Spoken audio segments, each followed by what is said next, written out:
Good day to all employers. I am Gina Luduhay from Tibuli, South Cotabato. I am 34 years old, married, and have two children. One girl, 15 years old, and one boy, 3 years old. So they are taking care of my mother. My highest attainment is high school graduate. I worked as a housemaid here in the Philippines for 4 years. I served 4 members of the family, including their kids, ages 4 and 7.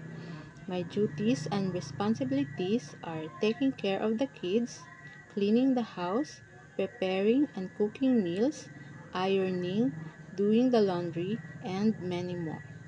To my future employer, please hire me because I am loyal and trustworthy, and I promise to do my duties and responsibilities with love and care. I am looking forward to work with you as soon as possible.